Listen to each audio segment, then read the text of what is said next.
अगर आप पहली बार इस वीडियो को देख रहे हैं तो हमने नाउन पे भी बहुत सारे लंबे वीडियो बनाए हैं और प्रोनाउन पे भी हमने एक वीडियो बनाया है, तो आप उन वीडियो को अवश्य देखें ताकि आप विषय को अच्छी तरह से समझ सकें। तो देखिए, पर्सनल प्रोनाउन का जो प्रयोग है वो पहला होता है सब्जेक्टिव केस में। किसमें होता है?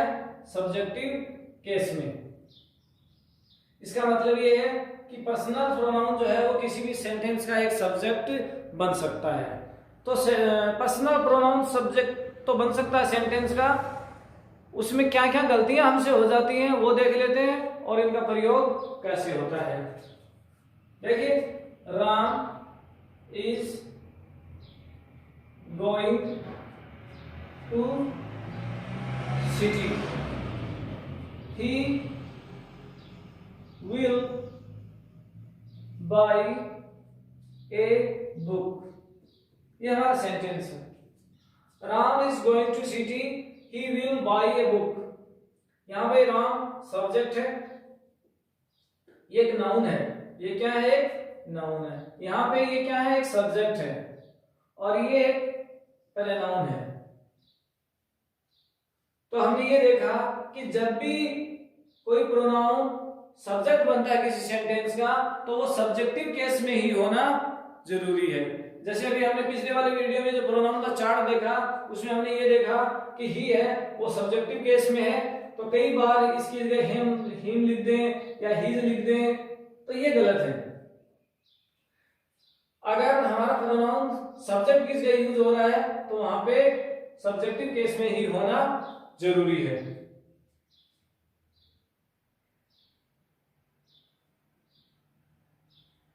Sita is living in Panchavati. Sita is living in Panchavati. He is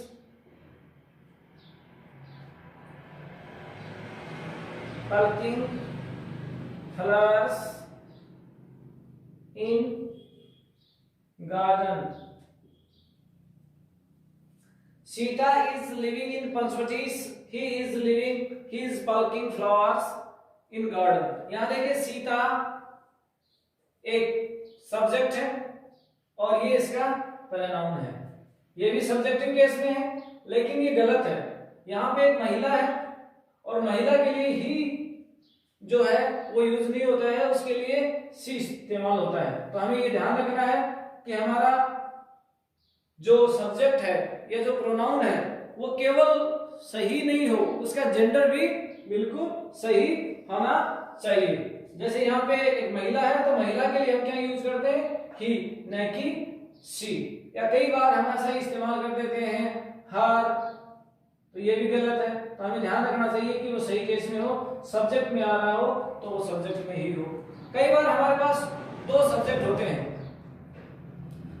जैसे हम ये कहते हैं कि राम और वे लोग या वह, जैसे you and him are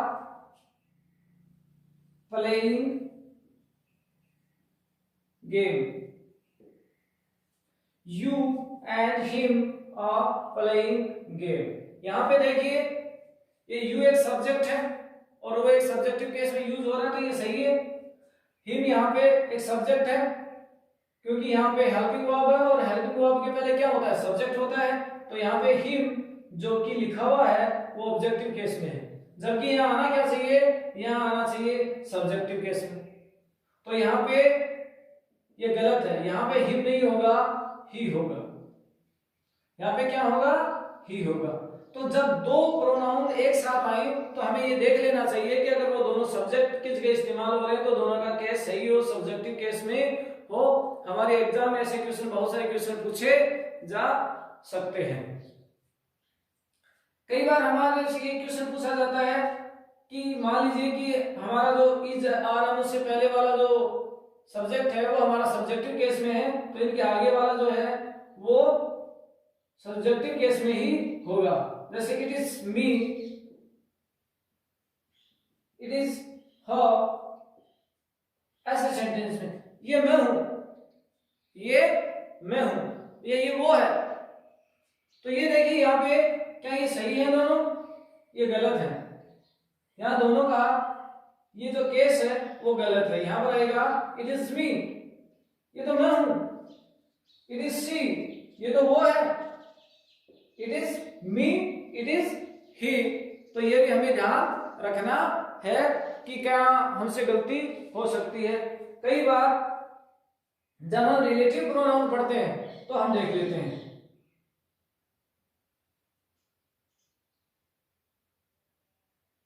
the student who is studying is my friend. The student who's studying, sorry, the student who is studying is my friend. लड़का या विद्यार्थी जो स्टडी कर रहा है वो मेरा दोस्त है। यहाँ पे देखिए, यहाँ पे who और ये एक सब्जेक्टिव है, ये वर्ब हेल्पिंग वर्ब है और हेल्पिंग वर्ब के पहले सब्जेक्टिव केस में होता है, ये प्रोनाउन है। तो यहाँ पे कौन सा केस आएगा? यहाँ पे ऐसे क्वेश्चन कई बार हमसे पूछ लिए जाते हैं। तो यहाँ पे ये स्टूडेंट, तो स्टूडेंट सब्जेक्ट है। अब एक हम ऐसा सेंटेंस देखते हैं जिसमें इससे संबंधित गलती हो सकती है। It is me who helped the poor. It is me who helped the poor. ये सेंटेंस हमने पहले भी देखा कि ये वर्ब है और ये रिलेटिव प्रोनाउन है। इसके पहले हमेशा ही रिलेटिव प्रोनाउन के पहले हमेशा क्या आता है? सब्जेक्टिव केस आता है। जबकि हमने यहाँ पे मी को लिखा है ऑब्जेक्टिव केस में, तो वो गलत है। यहाँ पे होगा ही, या जैसे यहाँ पर कोई पुरुष है जिसकी हम बात कर रहे हैं तो आएगा ही। ये मैं था जिसने गरीबों की सहायता की। जैसे it is him who stall my purse. It is him who stall my purse. ये वो है या ये वो इंसान है जिसने मेरा पर्स चुराया। तो अभी हमने चर्चा की कि जो रिलेटिव प्रोनाउन होते हैं उसके पहले हमेशा ही जो इंटेंसिडेंट या प्रेसिडेंट जिसको कहते हैं, प्रेसिडेंट या इंटेंसिडेंट जिसको कहते हैं, वो हमेशा ही सब्जेक्टिव केस में आना चाहिए। तो यहाँ पे हिम गलत है और यहाँ पे आएगा ही। यहाँ क्या आएगा? ही। तो ऐसे क्वेश्चन हमारे एग्जाम में पूछे जा सकते हैं। अब हम देखते हैं इसके ऑब्जेक्टिव केस। हम क्या देखते हैं अभी? इसका ऑब्जेक्टिव केस देख लेते हैं, क्योंकि जो पर्सनल प्रोनाउन होते हैं उनके दो तरह से यूज होते हैं, सब्जेक्टिव केस में और ऑब्जेक्टिव केस में। ऑब्जेक्टिव केस का मतलब ये है कि हमारा जो नाउन है वो उसका यूज दो जगह हो सकता है, या तो उसका यूज सब्जेक्ट की जगह हो सकता है या उसका ऑब्जेक्ट की जगह हो सकता है। और क्योंकि प्रोनाउन नाउन का ही एक भाग है, वो उसी की जगह इस्तेमाल होने वाला शब्द है, तो अगर हमारा नाउन दो जगह आ सकता है तो हमारा प्रोनाउन भी दो जगह आ सकता है। तो देखिए, I gave Ram a book.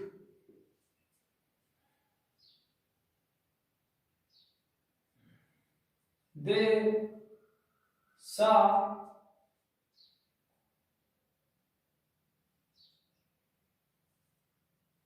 Sita in Panchvati. They saw Sita in Panchvati.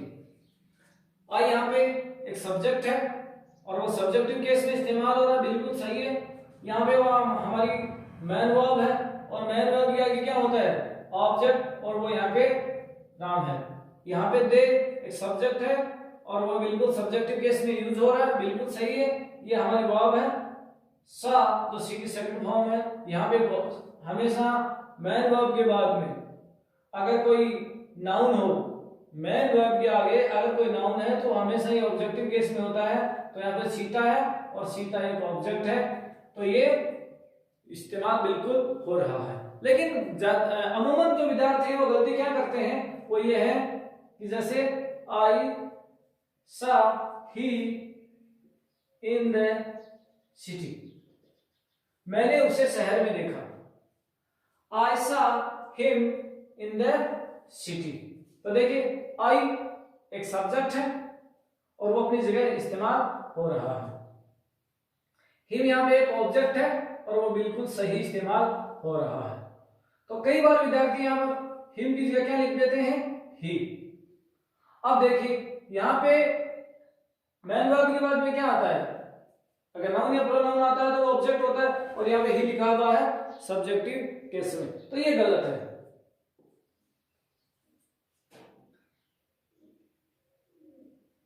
They gave she a book.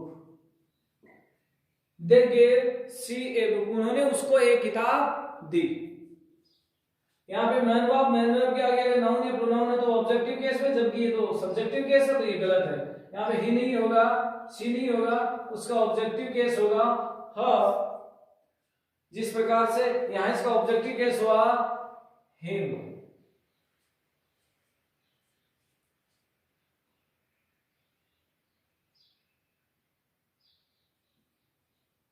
Parents are going to fair with Ram and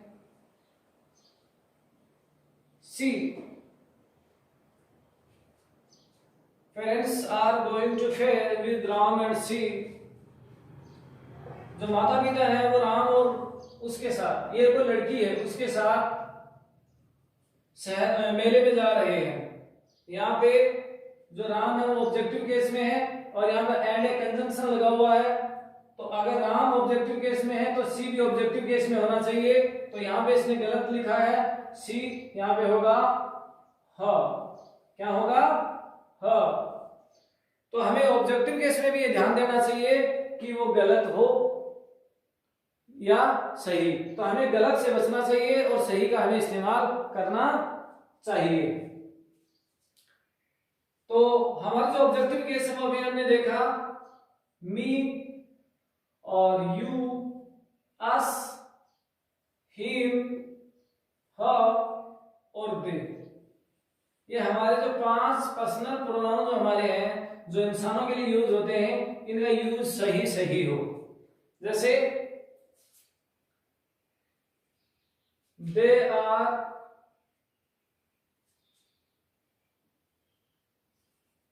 hearing to I, they are hearing to I, वो मुझे सुन रहे हैं। जैसे मैं अपने students के लिए कहूं कि वो मुझे सुन रहे हैं, तो यहाँ पर आई नहीं होगा क्योंकि हियरिंग एक वर्ब है और वर्ब के आगे जो होगा वो ऑब्जेक्टिव केस होगा, तो आई का ऑब्जेक्टिव केस होता है मी।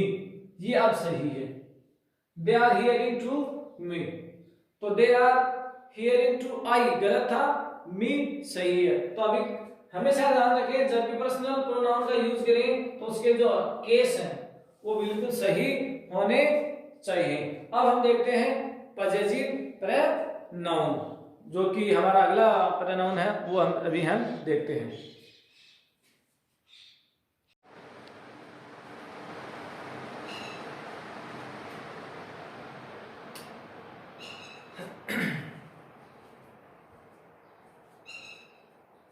तो पर्सनल जो हमारे प्रोनाउन है उनके केस देखने के बाद हम देखते हैं कि हमारे जो पजेसिव प्रोनाउन है वो क्या होते हैं। तो एक इसमें हम, क्योंकि कई बार कंफ्यूज हो जाता है हमारे बीच में पजेसिव एडजेक्टिव और पजेसिव प्रोनाउन में, वो हम देख लेते हैं और साथ ही साथ इनका यूज भी देख लेते हैं। एडजेक्टिव क्या होता है? एडजेक्टिव हम सब जानते हैं कि किसी भी व्यक्ति, वस्तु, स्थान या भाव आदि की विशेषता बताने वाले शब्दों को हम एडजेक्टिव कहते हैं। एंड प्रोनाउन क्या होते हैं? ऐसे शब्द जो नाउन की जगह आते हैं वो प्रोनाउन कहलाते हैं। तो देखिए जैसे मैं ऐसे कहूं दिस इज माई नेशन, ये मेरा राष्ट्र है।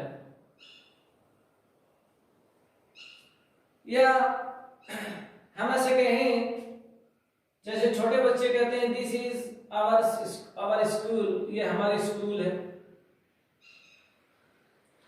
तो हम क्या देख रहे हैं कि हम ये देख रहे हैं कि जो हमारे एडजेक्टिव हैं उनके आगे एक नाउन आ रहा है। क्या आ रहा है? Noun.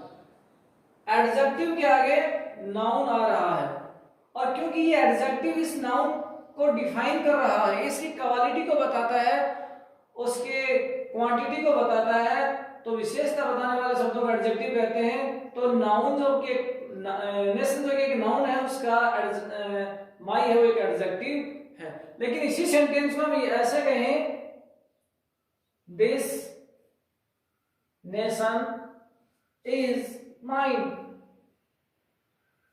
This nation is mine. इन दोनों के हिंदी अर्थ में या इनके सेंस में कोई ज्यादा डिफरेंस नहीं है। मैं ये नहीं कहूंगा कि बिल्कुल डिफरेंस नहीं है, डिफरेंस है, लेकिन वो एक फिलोसॉफिकल लेवल का अंतर इन दोनों के बीच में है।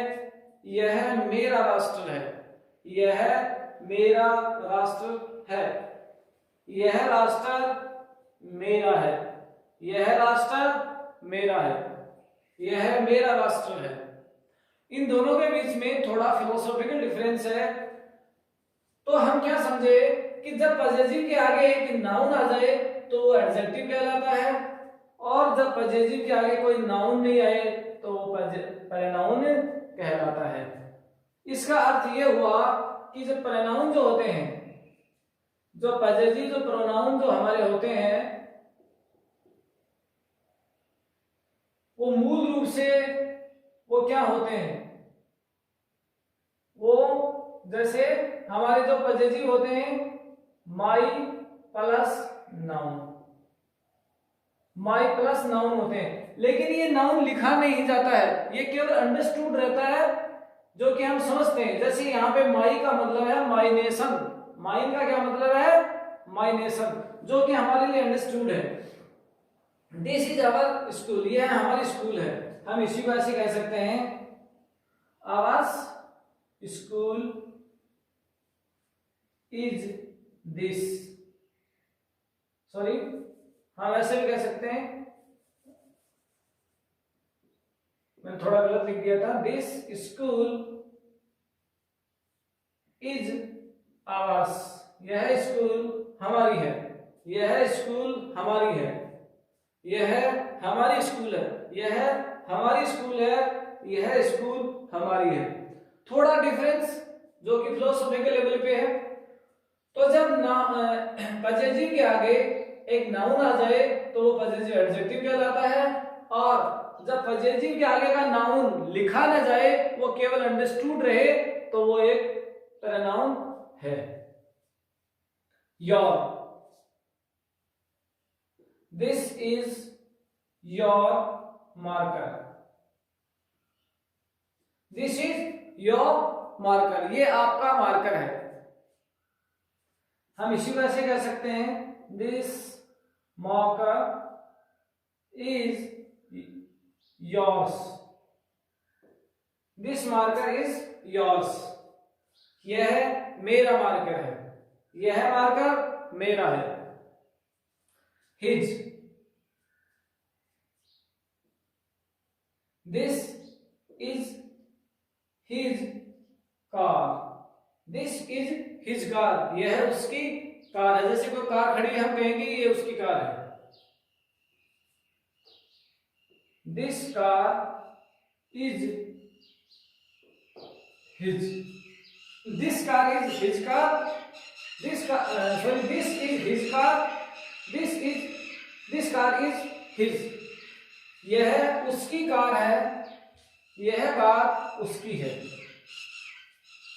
दोनों देखने में सेम है, दोनों की स्पेलिंग सेम है, लेकिन समझने में थोड़ा अंतर है। This is her handbag, this is her handbag, यह उसका हैंडबैग है। This handbag is hers. यह उसका हैंडबैग है, यह हैंडबैग उसका है। फिर बता दूं, अगर हमारे पास पजेसिव के आगे एक नाउन आता है तो वो पजेसिव एडजेक्टिव कहलाता है, और अगर पजेसिव के आगे नाउन लिखा न जाए, वो केवल अंडरस्टूड रहे या उसकी का वर्णन पहले कर दिया गया हो, उसको पहले समझा दिया गया हो, तो वो एक प्रोनाउन है। This is their garden. यह है उनका बगीचा है, यह है उनका बगीचा है, कोई व्यक्ति है, उनका बगीचा है। This garden is theirs. यह बगीचा उनका है। और कुछ एग्जांपल हम देख लेते हैं।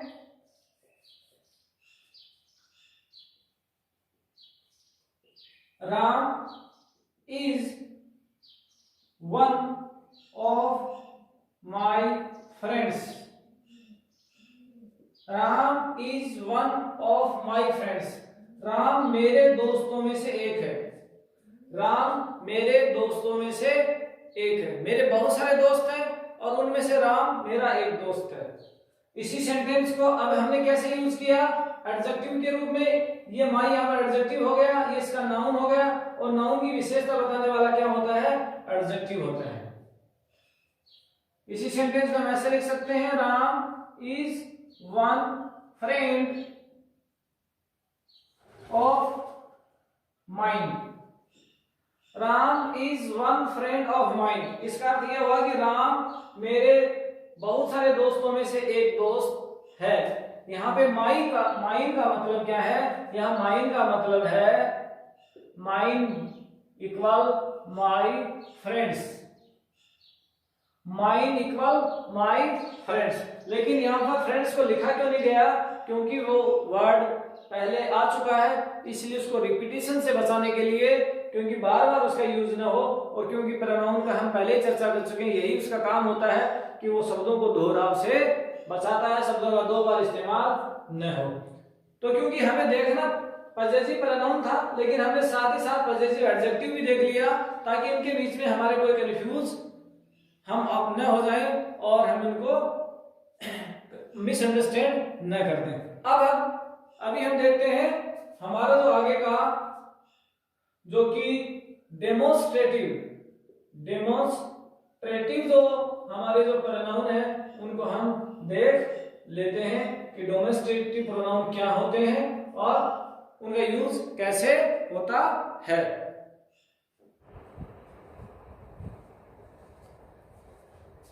तो अभी हम जो हमारे डेमोन्स्ट्रेटिव जो प्रोनाउन है उनकी हम चर्चा कर लेते हैं। और हमारे जो डेमोन्स्ट्रेटिव प्रोनाउन है वो थोड़े से ही हैं। एक है दिस और एक है दैट। दोनों सिंगुलर के लिए यूज होते हैं, और दो इनमें से दिस नजदीक की वस्तु के लिए और दैट दूर की वस्तु के लिए। दीज और दोज। दीज नजदीक की एक से ज्यादा वस्तु के लिए, और दोज दूर की एक से ज्यादा वस्तु के लिए। यानी ये दोनों सिंगुलर के लिए यूज होते हैं और ये दोनों प्लूरल के लिए यूज होते हैं। और उसके बाद है हमारा सच, और उसके बाद है से। तो हम इनको देख लेते हैं। और क्योंकि जिस प्रकार से हमने बात की पजेसिव प्रोनाउन की, उसमें भी हमने देखा कि जो पजेसिव प्रोनाउन है वो भी एक पजेसिव एडजेक्टिव भी है। उसी प्रकार से डेमोन्स्ट्रेटिव प्रोनाउन भी डेमोन्स्ट्रेटिव एडजेक्टिव भी होते हैं। तो क्योंकि बच्चे इनमें कंफ्यूज हो जाते हैं कि क्या यूज हो रहा है, तो हम इनको देख लेते हैं। क्योंकि एग्जाम में एग्जामिनर है वो पूछ लेता है अंडरलाइन करके कि बताइए ये एडजेक्टिव है या कि ये प्रोनाउन है, तो हमें उनको जवाब देना पड़ता है। तो देखिए प्रोनाउन में इसका कैसे, इसका प्रोनाउन की जगह यूज होता है और एडजेक्टिव की जगह इनका यूज होता है। This is a green tree. यह एक ग्रीन ट्री है, एक हरा पेड़ है। Give him give him this pen, यह पेन उसे दे दो। और हमने पॉजिटिव प्रोनाउन में भी देखा था कि हमेशा एडजेक्टिव के बाद एक नाउन आता है, और नाउन ये है और इसकी विशेषता बताने वाला ये एडजेक्टिव है। तो ये एडजेक्टिव हुआ। और ये देखिए ये किसके लिए आया, ट्री के लिए। दिस किसके लिए आया, ट्री के लिए। ये किसको डेमोन्स्ट्रेट कर रहा है, किसकी ओर संकेत कर रहा है। डेमोन्स्ट्रेटिव प्रोनाउन का मतलब है संकेतवाचक सर्वनाम। तो किसकी ओर संकेत कर रहा है, ट्री की ओर संकेत कर रहा है। ये किसी की ओर संकेत नहीं कर रहा है, ये बता रहा है कि कौन सा, दिस या that. Don't cut this tree, यह पेड़ मत काटो। डोंट कट दिस ट्री, तो वो डेमोन्स्ट्रेटिव एडजेक्टिव हो गया। That is a very hot day, वो दिन बहुत गर्म था। दैट दिस कर सकते हैं हम, दैट भी कर सकते हैं। That is a very hot day, वह दिन बहुत गर्म था। तो देखिए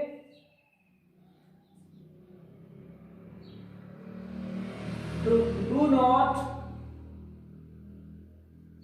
टीज दैट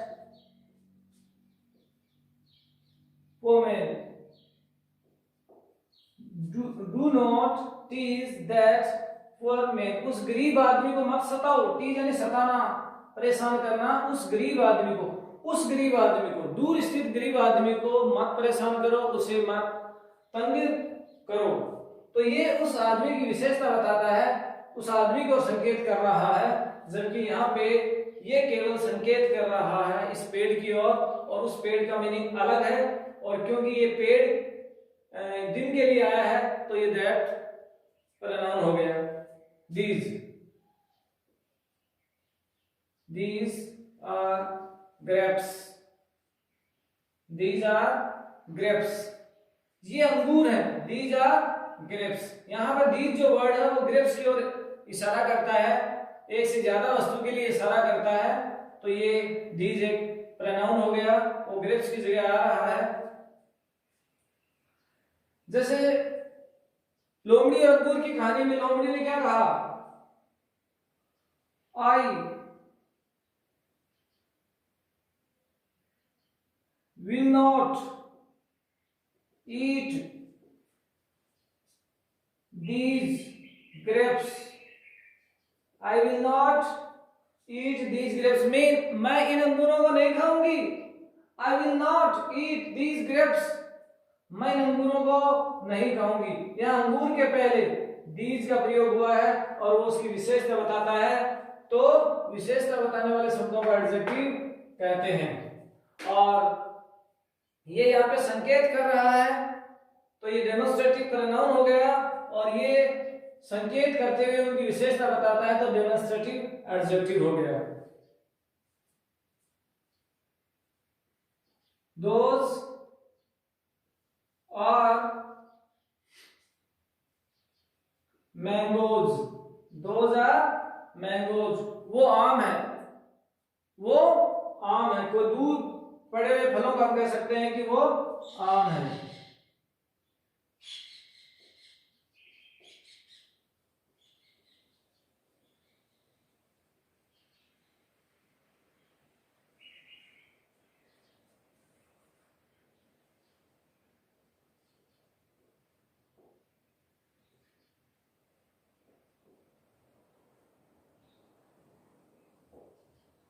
यहां देखिए, do not touch those mangoes, उन आमों को मत छुओ। दोज आर माइन, वो मेरे हैं। Do not touch those mangoes, those are mine, वो मेरे हैं। यहाँ पे दोज उनकी ओर, आमों की ओर संकेत कर रहा है, तो ये डेमोन्स्ट्रेटिव प्रोनाउन हो गया। और यहाँ पे देखिए ये दोज है, ये अंगूरों की, मैंगो की विशेषता बताता है, तो ये डेमोन्स्ट्रेटिव एडजेक्टिव हो गया। लेकिन यहाँ पे ये जो दोज है, ये किन की ओर इशारा कर रहा है, इन आमों की ओर। लेकिन आमों की मीनिंग इसके आगे नहीं आई, तो ये यहाँ पे क्या है, डेमोस्ट्रेटिव प्रोनाउन। क्या है? Demonstrative pronoun. और यहाँ पे माइन, अभी हमने थोड़ी बार पहले ही इसी वीडियो में पढ़ा कि माइन क्या है? Adjective pronoun. क्या है? Adjective pronoun. तो ये बताता है कि ये किसके हैं, किनका अधिकार है इन पे? मेरा अधिकार है, तो माइन। तो ये हुआ।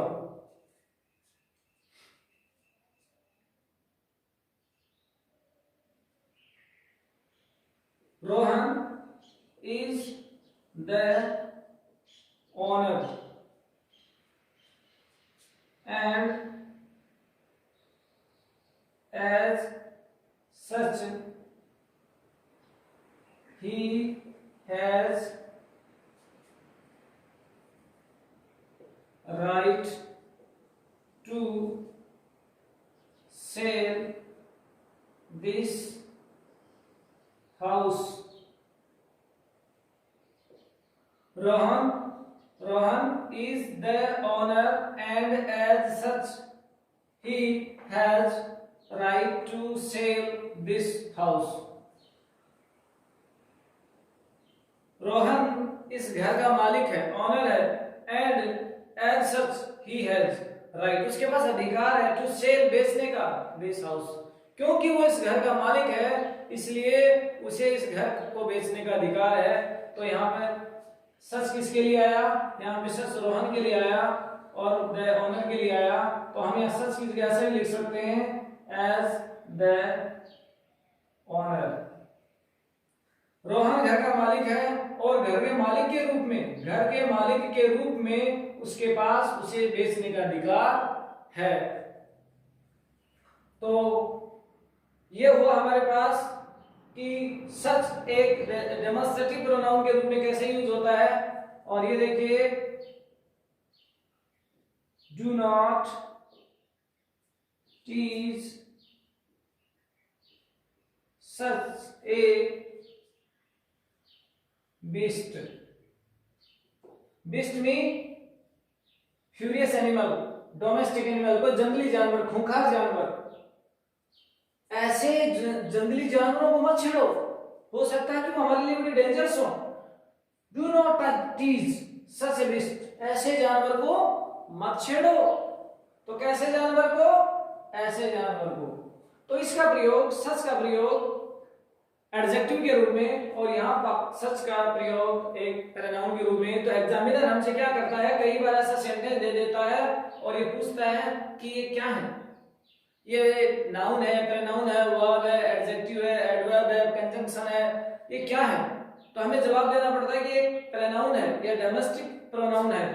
और कई बार ऐसा सेंटेंस देकर वो हमसे पूछ लेता है यहाँ पे दिस क्या है, तो हम बताते हैं यहाँ पे दिस एक एडजेक्टिव है। ऐसे इसमें पूछ लिया, इसमें पूछ लिया, किसी भी सेंटेंस में हमसे पूछ सकता है।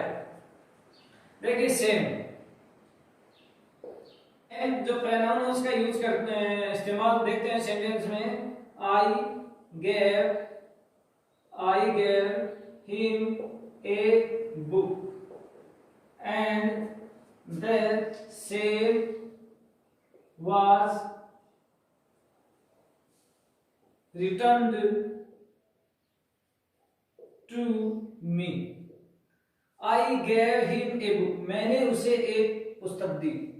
And the same, वही किताब, सेम पुस्तक, was returned to me, मुझे लौटा दी गई। वही सेम पुस्तक मुझे लौटा दी गई। मैंने जो बुक दी थी वो मुझे वापस लौटा दी गई। अब देखिए, this is the same book I bought yesterday. This is the same book, ये तो वही किताब है। This is the same book I bought yesterday, मैंने कल खरीदी। ये वही किताब है जो मैंने कल खरीदी। कौन सी किताब? ये वही किताब, एडजेक्टिव। और यहाँ पे देखिए प्रयोग सेम ही हुआ है, वही पुस्तक। द सेम किसके लिए आया? बुक के लिए। लेकिन यहाँ पर सेम के आगे बुक नहीं आया तो वो उसकी ओर इशारा करती है, तो डेमोस्ट्रेटिव प्रोनाउन और ये विशेषता बताता है, तो ये डेमोस्ट्रेटिव एडजेक्टिव। और क्योंकि ये प्रोनाउन के मामले में थोड़ा सा मिस कंफ्यूज है, हमेशा ही मैंने आपको बताया कि बहुत सारे जो प्रोनाउन है वो एडजेक्टिव भी हो सकते हैं, तो साथ ही देख रहे हैं ताकि हमारे लिए इसमें फायदा हो। Each of students was present in the class. Each of students was present in the class. Class में प्रत्येक विद्यार्थी था, विद्यार्थियों में से प्रत्येक विद्यार्थी, यहां ऑफ का यूज हुआ है। ईच ऑफ स्टूडेंट्स, विद्यार्थियों में से प्रत्येक विद्यार्थी क्लास में उपस्थित था। Each student was present in the class. और जब ईच के आगे एक नाउन आ गया तो ये एडजेक्टिव हो गया, और ईच के आगे ऑफ लग के नाउन आया तो ये प्रोनाउन हो गया। दोनों का अर्थ लगभग से थोड़ा फिलोसॉफिकल अंतर दोनों में। Every of boys and girls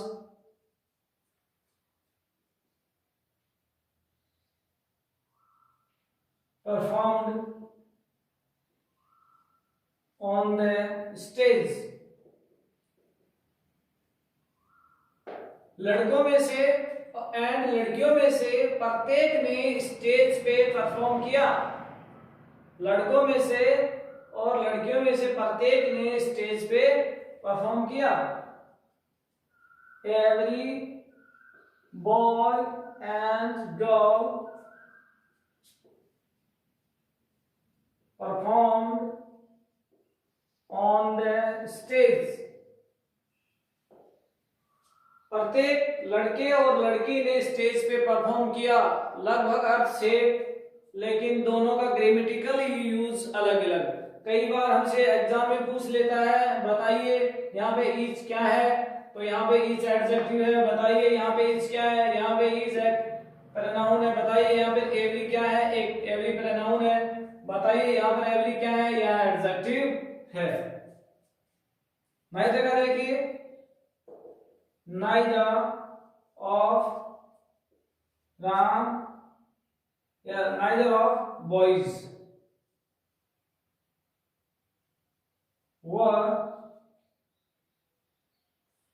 was absent. लड़कों में से कोई भी absent नहीं था। This is A negative pronoun, एक नेगेटिव मीनिंग है।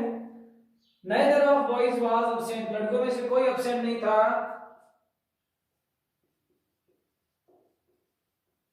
neither statements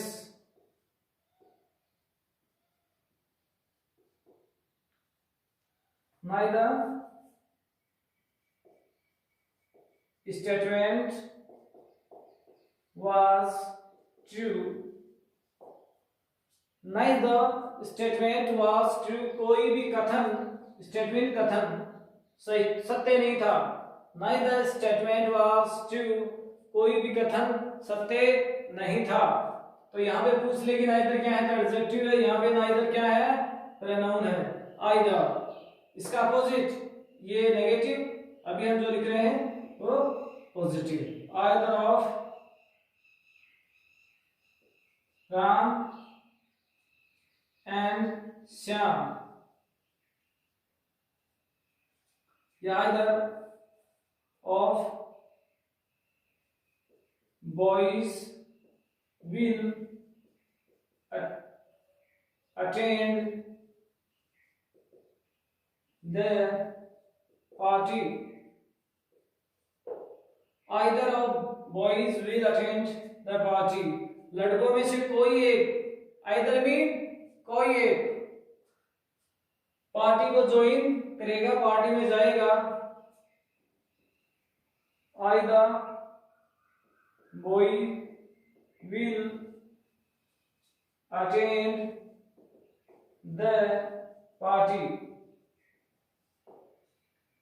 कोई लड़का, कोई एक लड़का पार्टी को अटेंड करेगा। प्रोनाउन है रिलेटिव प्रोनाउन।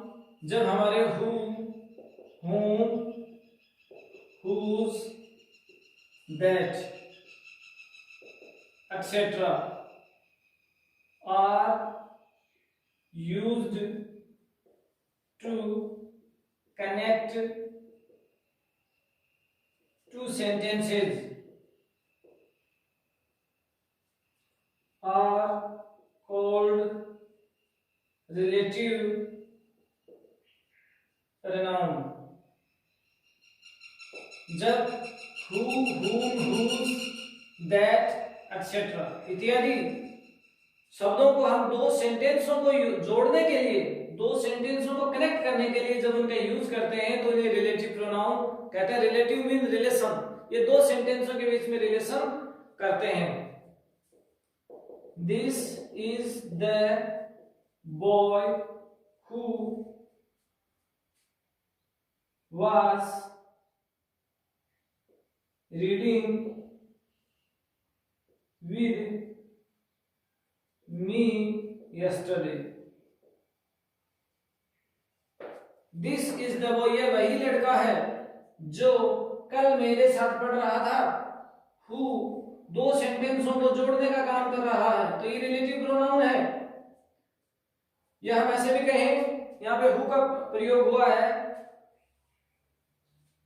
और यहाँ पर whom का देखिए, whom you gave a prize. This is the boy whom you gave a prize. ये वही लड़का है जिसको तुमने एक इनाम दिया था। This is the boy whose father is an IAS. ये वही लड़का है जिसके पिताश्री एक IAS ऑफिसर हैं। तो इस प्रकार से रिलेटिव प्रोनाउन का यूज दो सेंटेंसों को कनेक्ट करने के लिए किया जाता है। और क्योंकि रिलेटिव प्रोनाउन इंग्लिश का एक बहुत ही महत्वपूर्ण टॉपिक है, तो हम इस पे एक नया अलग से वीडियो जिसमें पूरा इसी पे चर्चा होगी, एक फुल वीडियो हम इस पे बनाने वाले हैं। और अभी हम देखते हैं हमारे interrogative pronoun।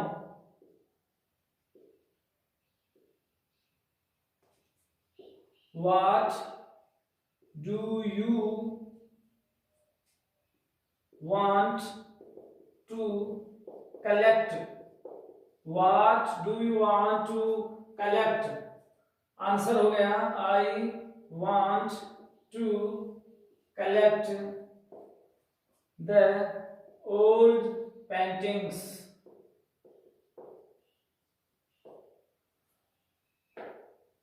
What do you want to collect? आप क्या इकट्ठा करना चाहते हैं? I want to collect the old things.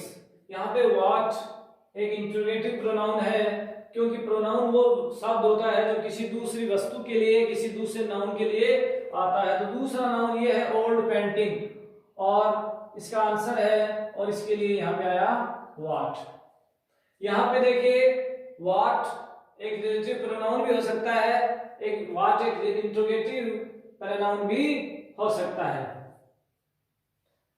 देखिए जैसे who teaches you English, who teaches you English. Mr. Singh teaches us English. Mr. Singh teaches us English. Who एक relative pronoun है जिसका प्रयोग मिस्टर सिंह के लिए हुआ है, लेकिन यहाँ पे रिलेटिव हु है वो एक रिलेटिव प्रोनाउन है।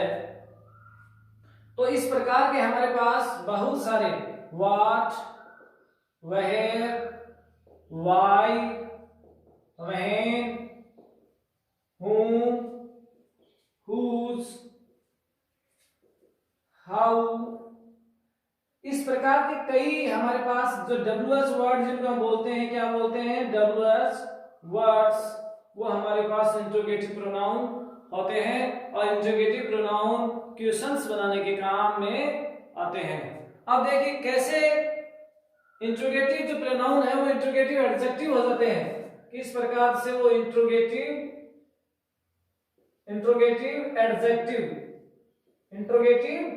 एडजेक्टिव हो जाते हैं। What colour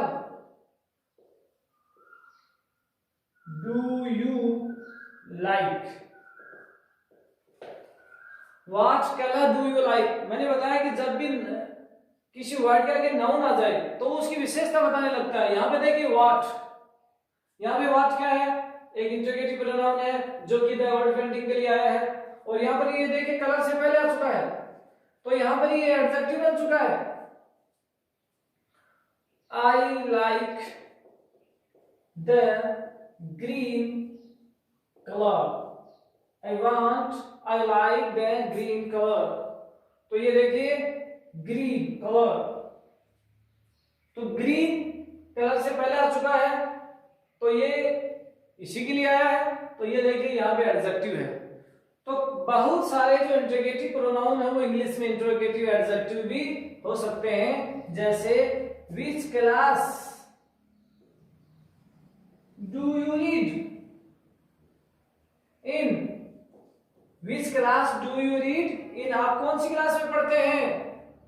what time, which place, how many things, how much water. इस प्रकार के हमारे पास बहुत सारे इंट्रोगेटिव एडजेक्टिव हो सकते हैं। How many students, how much Honey, कितना शहद, विच ट्री, या व्हाट टाइम, इस प्रकार से हमारे, क्योंकि relative pronoun, adjective, interrogative pronoun और इंट्रोगेटिव एडजेक्टिव ये आपस में मिले हुए हैं, तो इनमें कई बार विद्यार्थी कंफ्यूज में हो जाता है। तो हम रिलेटिव प्रोनाउन पे एक अलग से पूरा का पूरा वीडियो हम बनाने वाले हैं। तो अभी हमने पिछले 2 वीडियो में प्रोनाउन पे सविस्तार से हमने चर्चा की कि प्रोनाउन क्या होता है, इसके प्रकार क्या हैं, इनके यूज कैसे होते हैं। तो मुझे लगता है कि शायद विद्यार्थी लोगों ने बहुत अच्छा इसे पढ़ा होगा और अच्छी तरह से समझा होगा।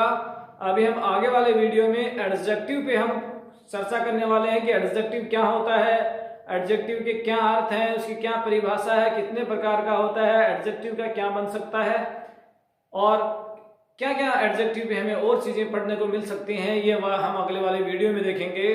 तो आप कोई वीडियो से संबंधित कोई नया टॉपिक सुझाना चाहते हैं तो आप कमेंट बॉक्स में उस टॉपिक का नाम लिखें, हम उस पर वीडियो बनाने का प्रयास करेंगे। और कोई आपका क्वेश्चन हो, कोई क्वेरी हो तो आप कमेंट बॉक्स में जरूर लिखें।